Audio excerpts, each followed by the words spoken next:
A compassionate server covered the cost of an elderly man's coffee, unaware that he was a wealthy tycoon searching for a true companion.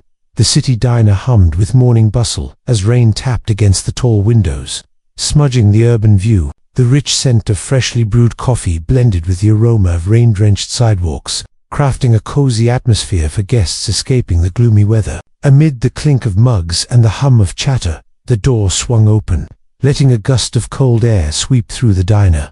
A man in his early 50s stepped inside, his worn jacket dripping with rain, his scuffed boots leaving faint marks on the shiny floor. His graying hair was wet, sticking to his brow, and his eyes carried a tiredness that hinted at struggles born. He approached the counter cautiously, his gaze skimming the menu before settling on the young cashier behind the register. With a voice just above a whisper, he ordered a plain black coffee.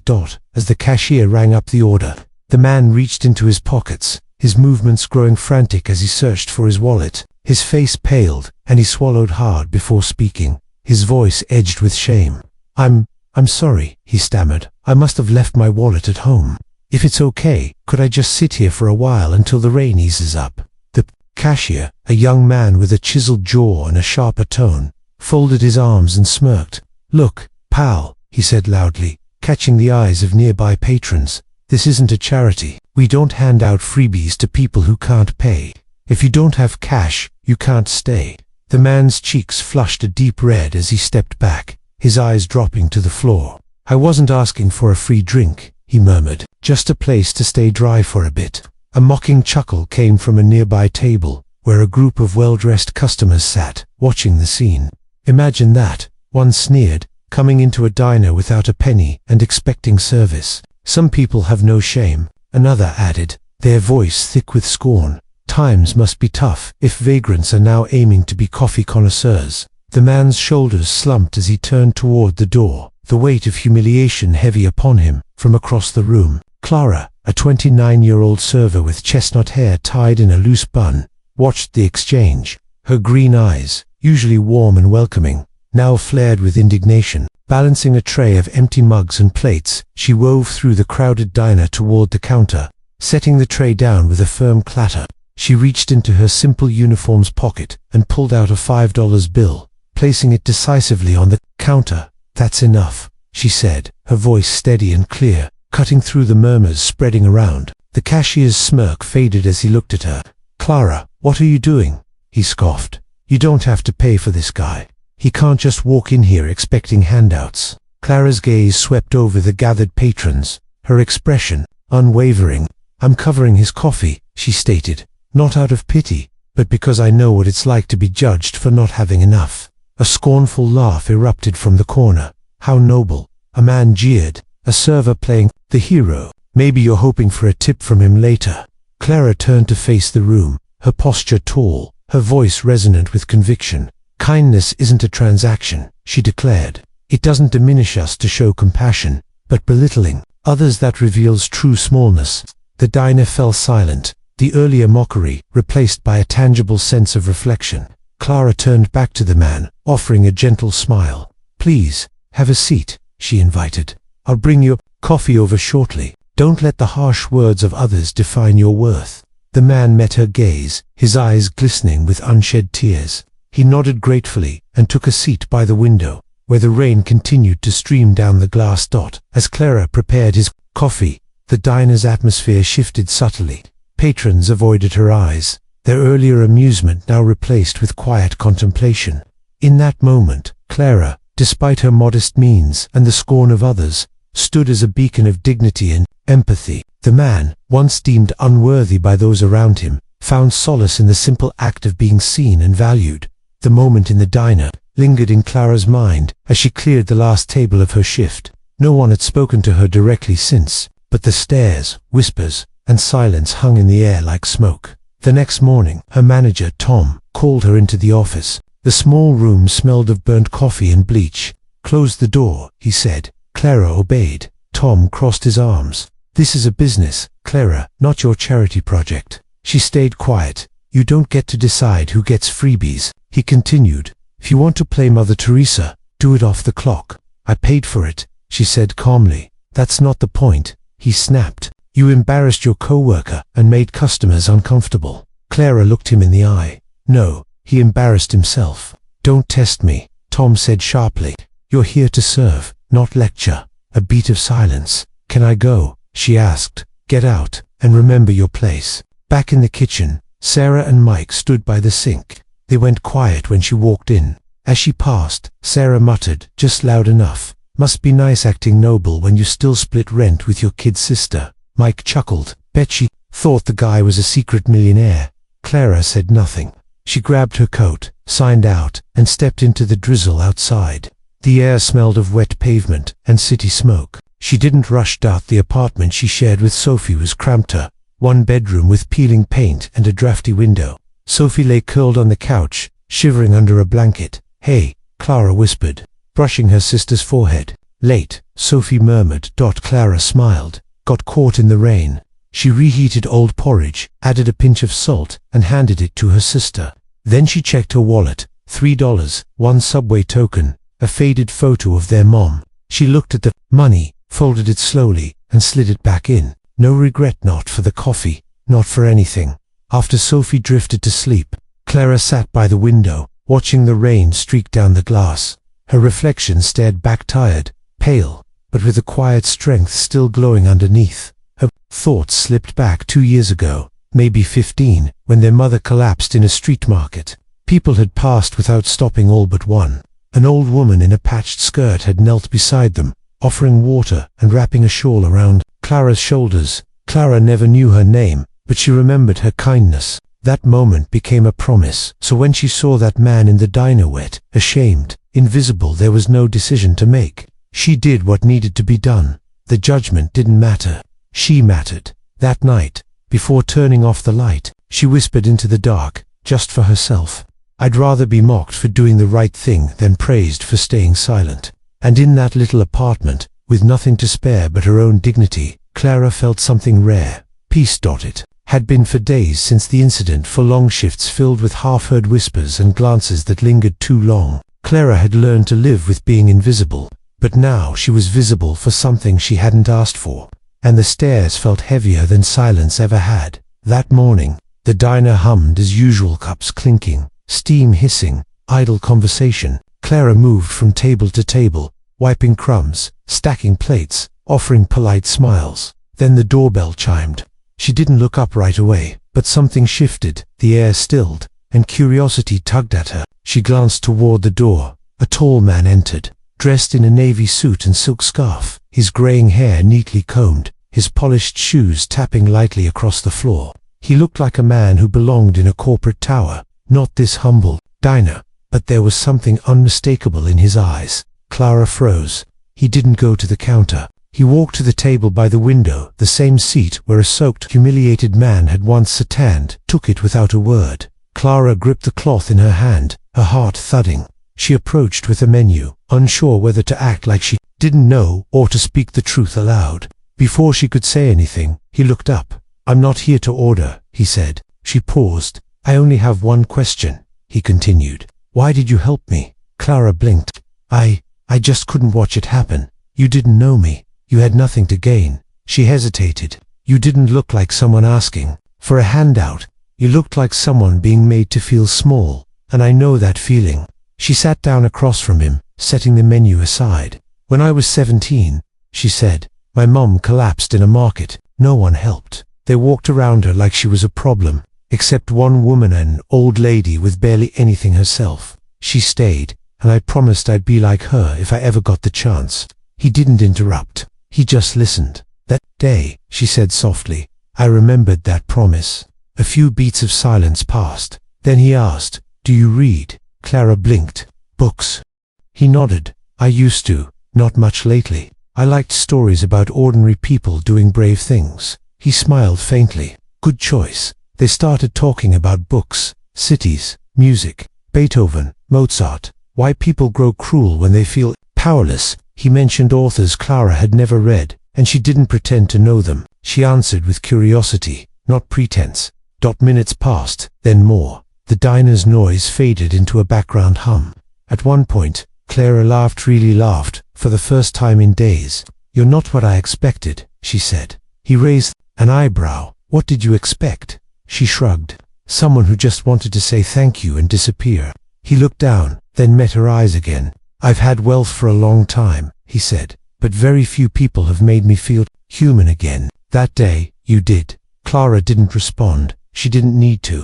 In that moment, they were just two people, not a server and a tycoon, not a stranger and a savior. Just two souls finally seen, and neither of them would forget it. It was exactly 1 week after their second encounter when Clara received the envelope. No return address, no sender's name, just a heavy ivory card inside, embossed with gold lettering and the unmistakable logo of the Grandview, a 5-star hotel in the heart of the city, known more for hosting dignitaries than servers from downtown diners. Her name was printed clearly at the top, Clara M. Thompson, guest of Edward R. Hawthorne. She stared at it for a long time, the afternoon light catching the gold seal like a secret, daring her to open it. She almost didn't go, but curiosity, mixed with a strange tightness in her chest, led her to the hotel lobby 3 days later.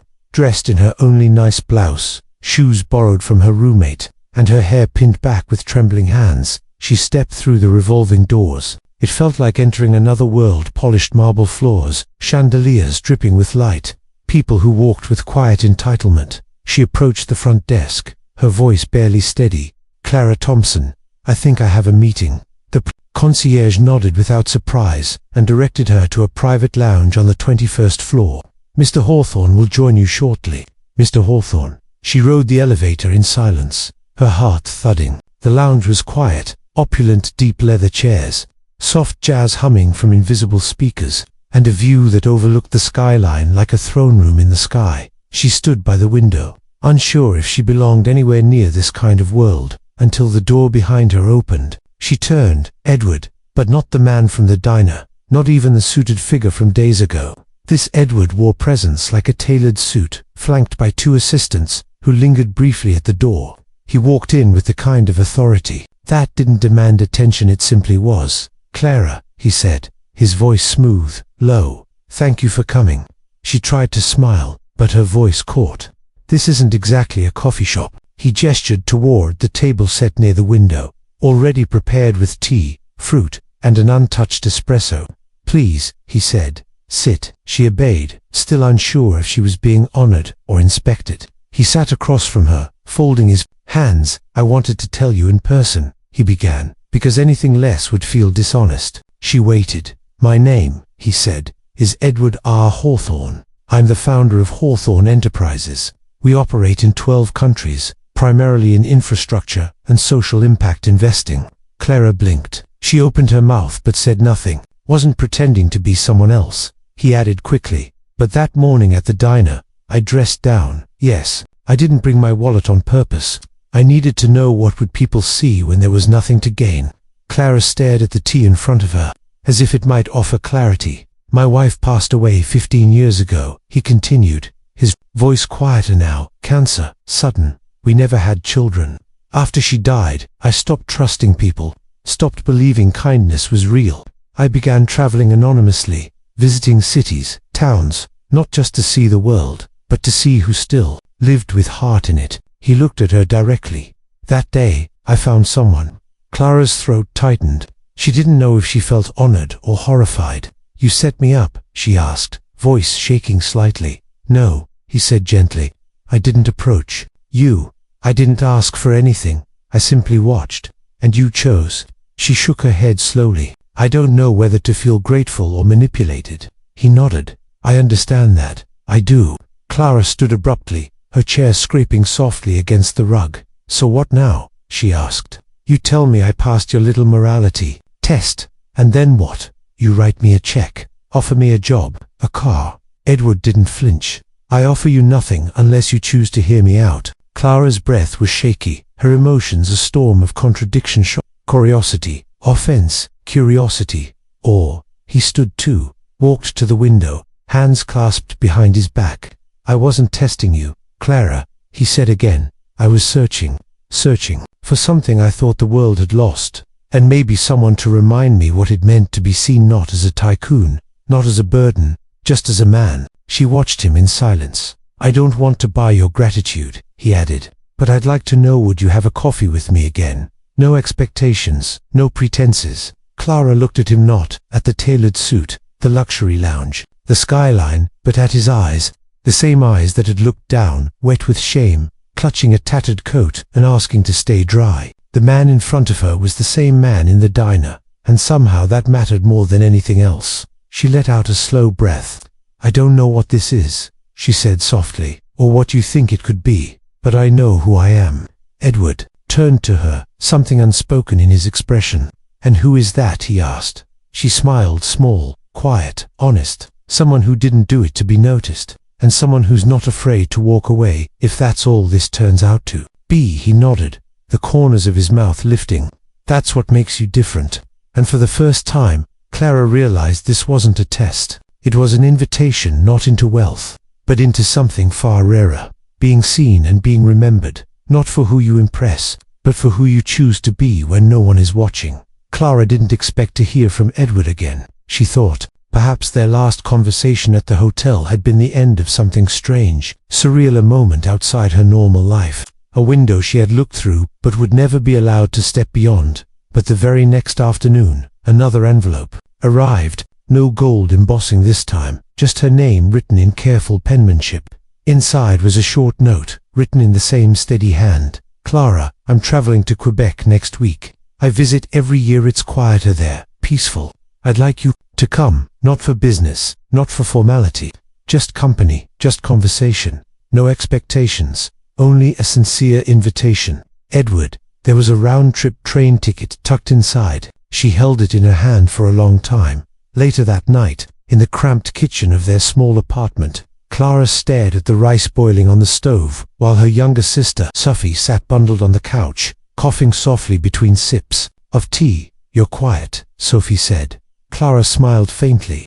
"That's rare, huh?" Sophie tilted her head. "You thinking about him?" Clara nodded. She told Sophie everything about the invitation, the ticket, the way it made her feel as if a door had opened, one she hadn't dared to knock on before. "I'm not sure I belong in his world," she said. "What if I embarrass myself? What if it changes the way I see myself, or the way he sees me?" Sophie studied her for a moment, then said something Clara never forgot. "You've spent your whole life making space for others. Maybe it's time you see what space looks like when someone makes it for you."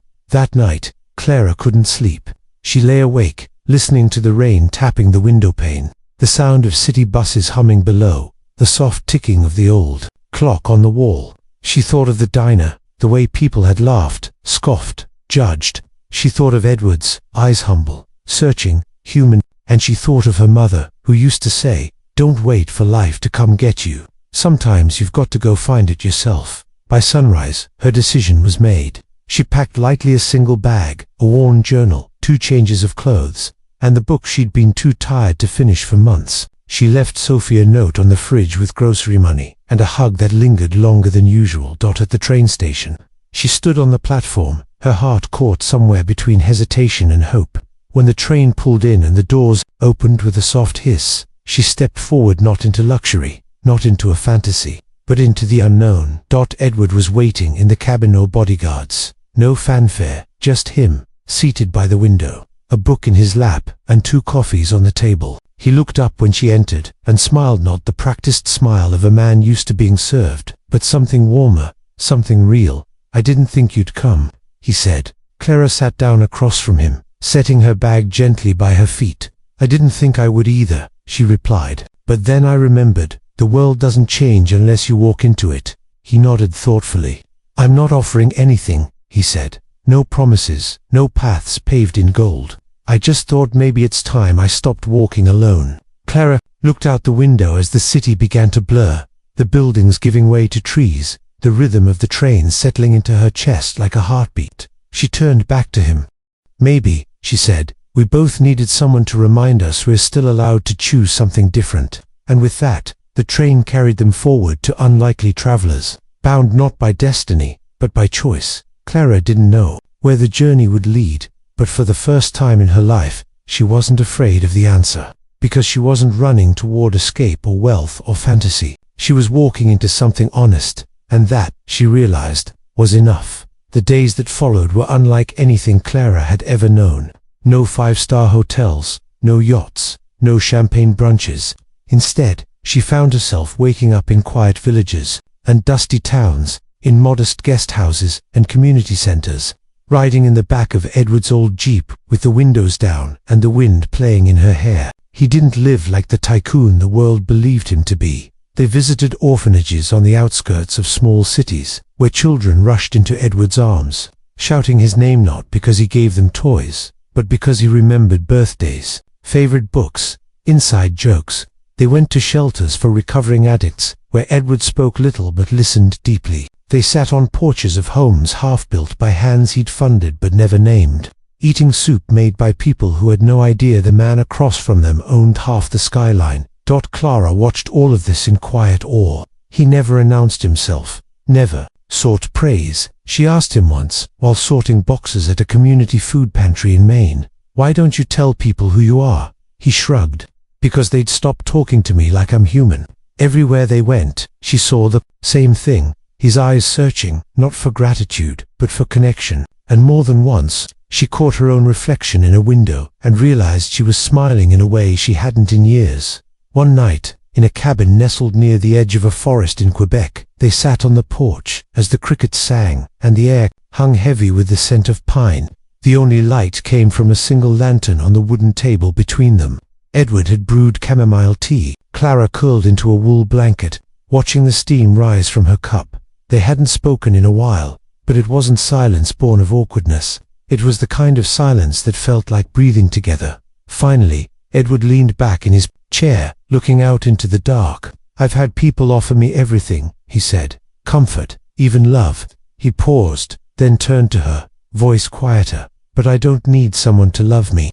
I need someone who understands why I love the things I do. Someone who doesn't need to be dazzled, just present." Clara didn't answer right away. She let the words settle between them, heavy and delicate. Then she looked at him, her eyes reflecting both the lantern light and something deeper. "I don't know if I'm that person," she said honestly.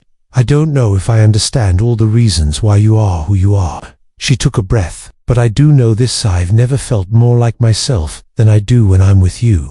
Edward didn't smile. He didn't look triumphant. He simply looked peaceful, as if he'd just heard the answer he didn't know he'd been waiting for. They didn't touch hands. They didn't lean in for anything more, because what they shared wasn't about proximity, it was about recognition, about two people, generations apart, shaped by very different lives, finding a quiet resonance in the space between their scars. Later that night, Clara sat by the cabin window, writing in her journal. Her thoughts came in half sentences and single words: quiet, found, seen. She closed the book, tucked it under her pillow, and whispered into the stillness. "I didn't come looking for love, but maybe I stumbled into something braver."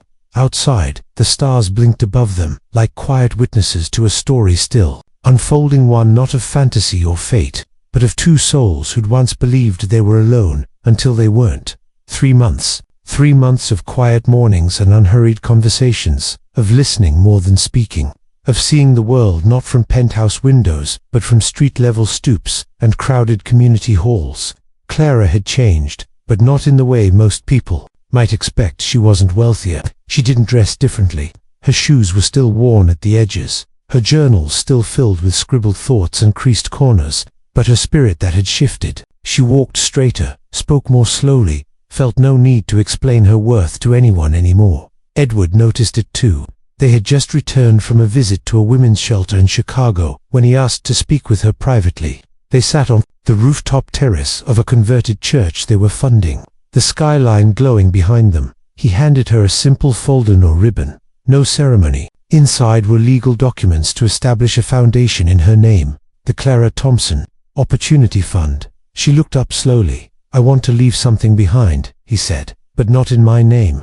I've done enough of that. I want the next girl, that one waiting tables, taking care of her sister, thinking no one sees high, want her to know someone did." Clara said nothing. "Not yet," Edward continued. "You don't have to run it. You don't even have to be involved. But it will exist because you did, because one person chose to see someone, not for what they had, but for who they were." Clara placed the folder on the table gently, her fingers resting on the edge of the cover. "I don't know what to say," she whispered. Edward smiled. "You don't have to say anything. but she did. She took a long breath, steady and sure. "I'm honored," she said, "more than I can express.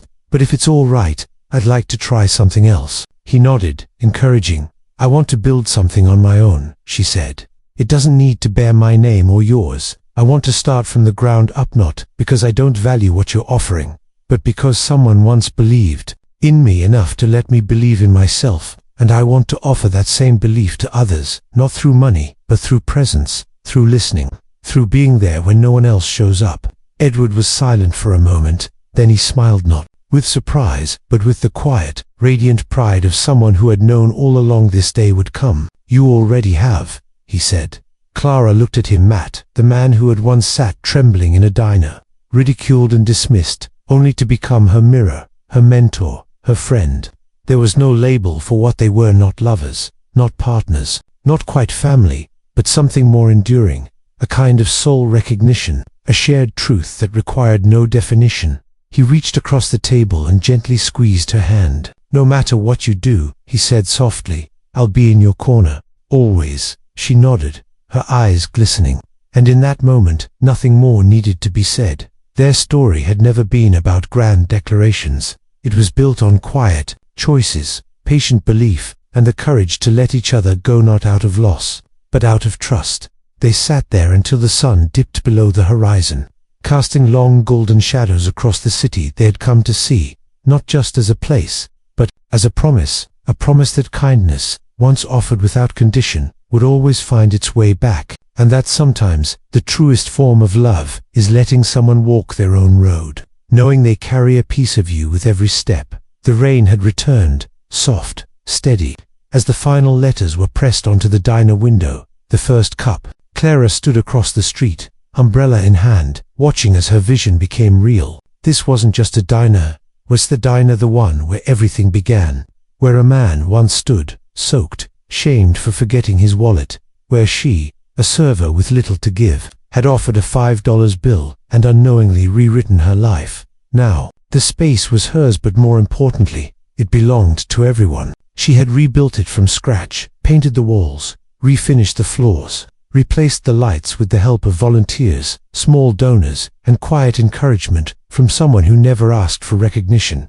Etched beneath the glass logo was the motto, "No one should have to earn kindness." Inside, the diner glowed with life-warm lighting, soft jazz, shelves of books, and the low hum of conversations. A chalkboard near the counter didn't list prices. It read, "Your first cup is on us, your second, if you can, on someone else." The piano in the corner waited for the afternoon trio. Tables bore not numbers but handwritten words: hope, trust, begin. Clara stood near the window, watching the flow of humanity. An exhausted nurse, a delivery driver, a mother and two kids, a space for rest, for dignity. Then the door opened. A man stepped inside, old, hunched, soaked from the rain. His hands trembled as he held the door. He looked uncertain, almost apologetic. A young barista stepped forward. "Sir, this place is for customers only.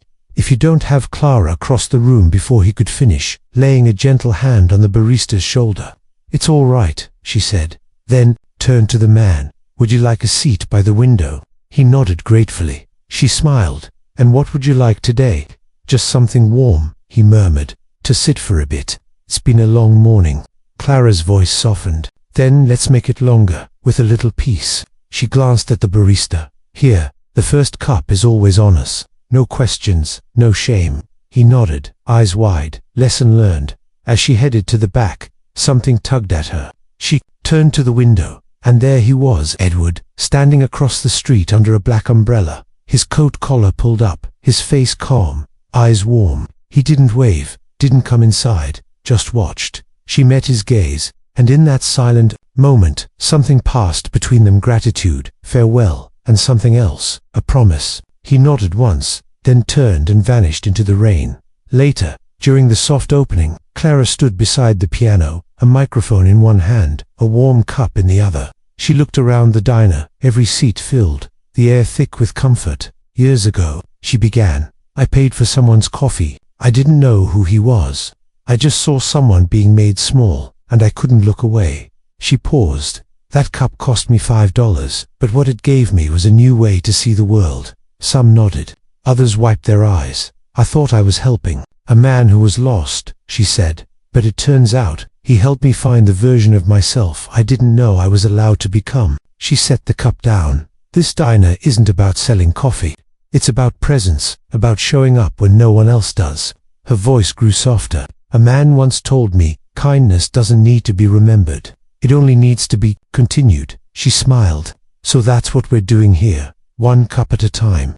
And almost as an afterthought, she added, some loves don't need romance. Some lives change with nothing more than a kind gesture and the courage to mean it. The room applauded. A saxophone began to play, and somewhere in the back, a first cup was poured for someone who didn't know they needed it until they did. And so it began again. Thank you for joining us on this heartfelt journey, one that began with a single act of kindness and unfolded into something far greater than either of them ever expected. Clara didn't need a miracle. She didn't chase wealth or titles. All she did was choose to care on a rainy morning when no one else would. And sometimes, that's all it takes to change not just one life, but two. If this story moved you, inspired you, or reminded you of the quiet power of compassion, don't forget to like, comment, and most importantly, subscribe to Kindness Power. Here, we tell the kinds of stories that he'll uplift and remind us what it means to be truly human. We'll see you in the next one, where another soul waits to be seen.